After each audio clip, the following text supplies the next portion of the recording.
Welcome back to Orlando Matters on a Saturday morning. There's your look in downtown this morning as the flag flies in the breeze. Let's talk college. Yes, college has changed a lot since I was there, probably since you were there as well. The cost has gone up, the curriculums have all changed, and the standards to get in have also changed. Ryan Elijah has that story this morning. And we're joined now by Steve Booker. He's the Interim Dean with Admission and Enrollment at Rollins College. Steve, good to see you. There's so many different issues with higher education. It's a competitive world as well. It's nice that you have Rollins to attract people to, but still, to get students in, what is one of the biggest things you guys use? Oh, there's a lot of activities, and thanks again for having me. You bet. We love to reach out. It's really about the personal connection with students. So we have the #1 most beautiful campus in the country. That helps, right? Absolutely. It doesn't hurt. But it's really about connecting with students. They're trying to find the right fit, where they're going to be successful, because when they graduate, we want them to graduate and be successful alumni for us as well. Now, when you and I looked at this years ago, college looked different, career looked different. So in the same way that students have to adjust, so too do schools. Sure. Yeah, there's a lot of changes. So the biggest thing is it's harder to get in, quite frankly. We're looking at a holistic view of every student, just like most colleges. So it's not just about the grades, but it's a lot of things that student's involved in, whether it's community service, leadership activities, things like that. The other big change is the parental involvement. So we see parents so involved now. I think the term now is lawnmower parent, that they're kind of getting out in front and kind of paving the way, so that way the student can have a clear path in. And we have parents calling all the time, asking for the status of the student, how can they help, and it's great to be that involved with the students. So we just have to make sure that we're addressing those concerns and helping the parents come to the same conclusion. Now, in terms of enrollment, Rollins is at a record enrollment this fall, up over even last year. And it'd be easy to take every one of these people coming in and hit those numbers, but as a school in higher education, you have to have that balance of who do we want to let in, and where do you set that standard, and is there a specific reason of this is why we're only letting these students in? Sure. We look at it almost like a weight on a scale. So it takes this much, for example, to get in, so we start putting other components there. So it might be high school performance, the GPA, how well did the student do? That's one weight, but that doesn't get the student in. So you can have the best grades, but if that's it, that's not enough. So it could be you did rigorous curriculum. Great, so that adds a little more weight. Test scores, leadership, community service is a big part of that, because we found that the right fit, again, that student retains, graduates, and is a great Rollins alum, and that's what we're looking for. We want to make sure that student is successful at Rollins. Amazed how much that process has changed in terms of what's expected of students and what you guys expect now? Yeah. I mean, community service, at least community service has changed the most, because if you look back, when I was going to school back in the day, I wasn't that involved in community service. Now, students from high school are involved in so many things. That's one of the things we look for at Rollins, making sure that students are already involved in community service, because it's part of our community. We want to make sure that students go out and help the community where they live in and set that stage for the first year. We do that actually at orientation, and a lot of schools do this as well.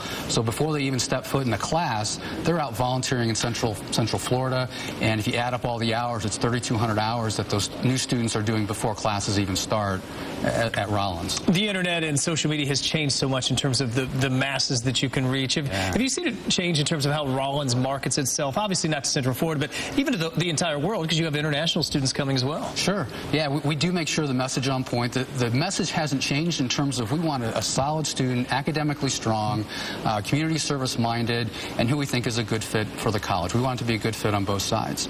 So the internet's been great, because now students can search for us as well. So they can use Peterson's, U.S. News, all the different rankings that are out there, find out about us, and then contact us to learn more about us. And the best way is to visit. So we see a lot of students apply to us and then come visit after they find out if they're able to be admitted or not. And that way they can figure out the right fit. Is a good school, or small better for them? Is liberal arts better, or a research university?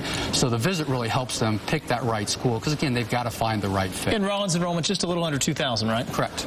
A lot more parents out there will have heard this term a lot, and students as well, when you talk about careers of the future. I mean, we hear that, but what exactly does that mean to you, and what should it mean to a student out there that hears that? Sure. It really means you've got to have a good foundation, because a lot of the high-paying jobs today weren't around 5, 10, 15 years ago.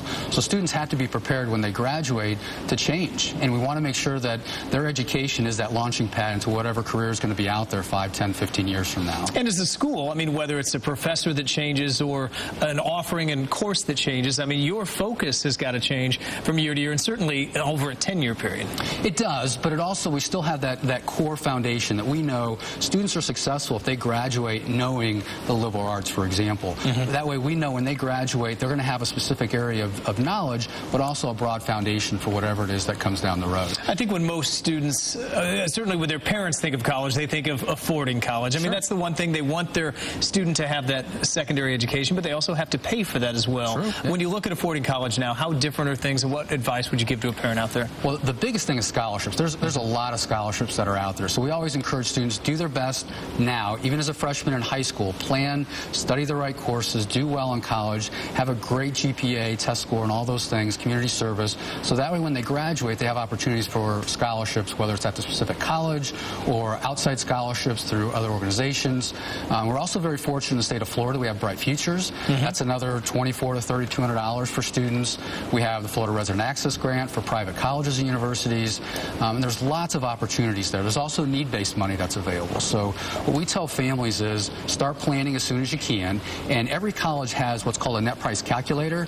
It's a requirement that the feds put out there years ago. And you can just go to your favorite search engine, put in the name of the college and net price calculator, and you'll get to that school's net price calculator. You can enter your information and see what it would cost, what your net price would be at that school. It's probably always a good, and that's a great tool right there, when a student comes in, and parents especially, and they don't realize what's out there. And while it is expensive to go to college, they realize there is help out there that they may not have known about. Absolutely, yeah. And those are the ways to find out. And the other piece to that is to plan your 4 years, if at all possible. So coming in as a freshman, you may not always know your major, but have a plan. So what's your 4-year plan at that school? So that way, if you graduate within 4 years, fantastic. If it takes you 5 or 6 years, now you just add it to your cost, and that could, again, make college a lot more expensive for you. Have you seen situations where some larger universities have had students go to either smaller schools or online and then come over because they couldn't get in directly out of high school? Sure. Yeah, we actually have a number of students that we weren't able to admit their first year. They applied to Rollins and they weren't able to get in,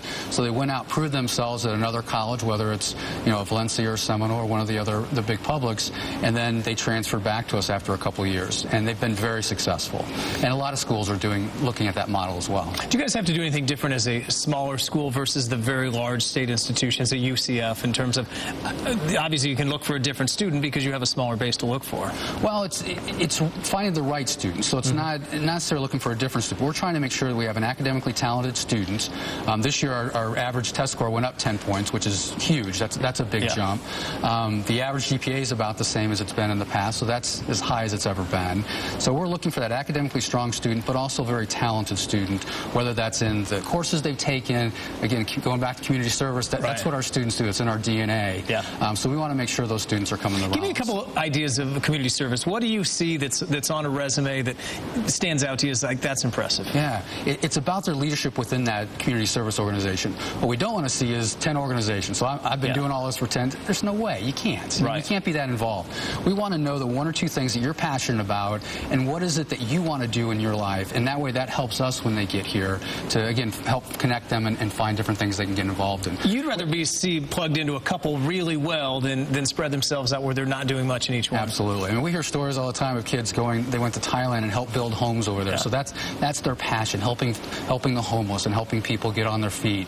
There are others that are big into animals, so they have either sold pictures to help raise funds to help with the cruelty to animals. We've had one that helped save the worms on the, after a big rain, and that led into, again, wanting to help the animals out. So there's lots of things that our students are doing. Oh, we could talk for an hour about all the different intricacies of talking about college and affording it. But Steve, great to see you. Appreciate your time. I know a lot of parents out there have questions about this, and I think we answered a lot of them as well. Thank you very much. Thanks. Back to you.